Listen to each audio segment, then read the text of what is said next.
Daichi Kamada, 88th minute, corner from Junya Ito. One header, and the Netherlands tournament favorites, possession kings, the side everyone on ESPN has been crowning since day one, dropped 2 points in their World Cup opener. The mainstream media saw a Dutch win coming. They were wrong.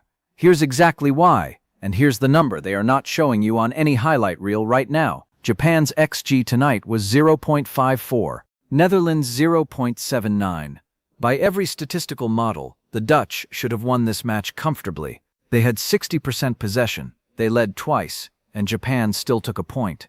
That tells you something specific about Hajime Moriyasu's side that nobody in mainstream media is willing to say out loud yet. New here? Subscribe now. Titan Sports Full Match Insights drops in the next 12 hours and goes much deeper than this. Now back to what actually happened tonight. Japan 2, Netherlands 2. Group F, June 14, 2026. Dallas. For Japan, this is not just a point. This is a statement of intent. They came into this tournament having beaten Ghana, Bolivia, Scotland, Iceland, and England with clean sheets. 5 wins, 0 goals conceded. And now they have held the tournament favorites to a draw. They sit in a position of genuine strength heading into their match against Tunisia. For the Netherlands, this is a crisis they did not expect on match day 1. They face Sweden next, drop points again, and Ronald Koeman has a serious problem. Now, the match story, and it runs entirely through one man, Ryan Gravenberch. Let me be direct. Gravenberch was the best player on the pitch tonight.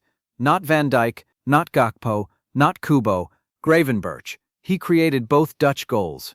The first was a whipped, precise ball into the box in the 51st minute that found Van Dijk arriving at the back post, a run Gravenberch spotted before anyone else did. The second was a thread of a pass that released Somerville in the 63rd minute, and Somerville did the rest with a curling finish. Zion Suzuki had no answer for. Gravenberch was everywhere. He dictated tempo. He drove forward. He broke Japan's defensive block twice when nobody else on that Dutch team could find a way through. And yet Fox Sports tonight are leading with Van Dijk's header. They're calling it a classic Dutch set-piece performance. They are completely missing the point. Gravenberch built this performance from the middle of the pitch, and without him the Netherlands have nothing tonight. Actually, wait. Before I tell you who lost this match for the Dutch, you need to know one number that changes how you understand this result entirely. Japan created only 2 genuine goals in this match. Both came from nothing. Both came from situations where possession statistics, XG models, and conventional tactical analysis said the Netherlands were dominant.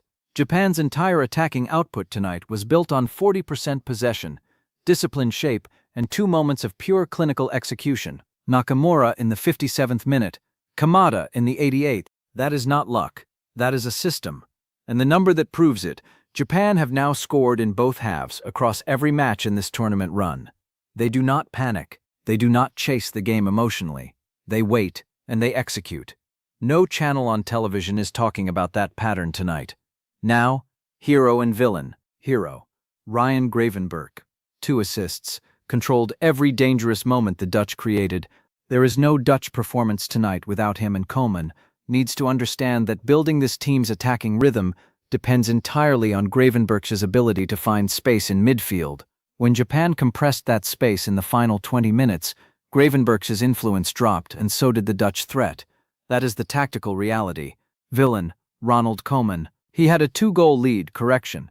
He had a 1-goal lead twice, and he could not hold it. Both times his side went ahead.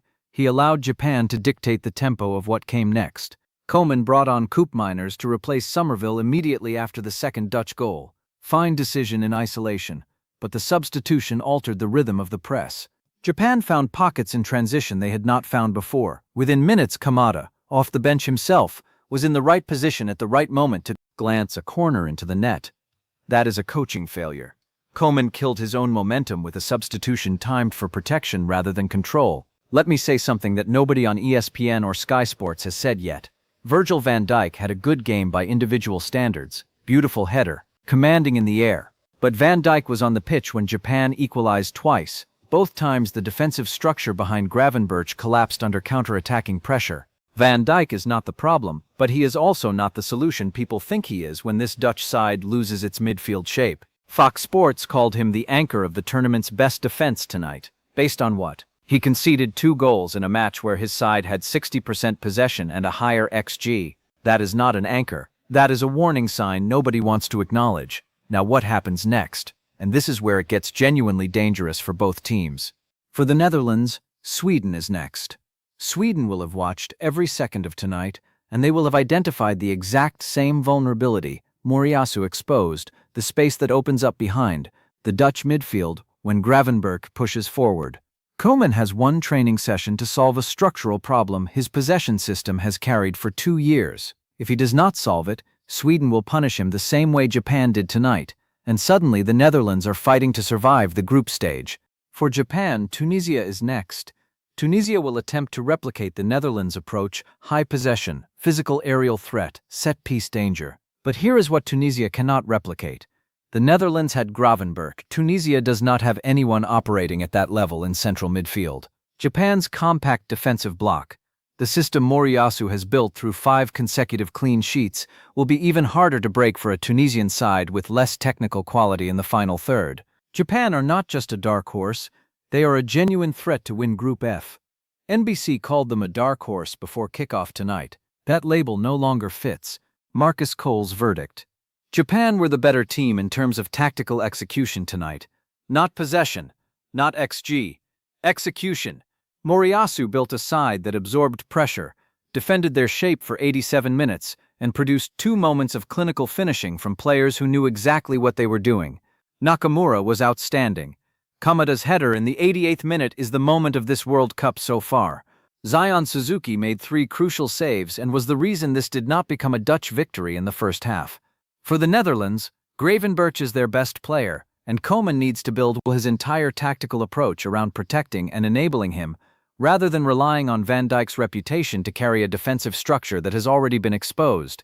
My prediction: Japan win Group F.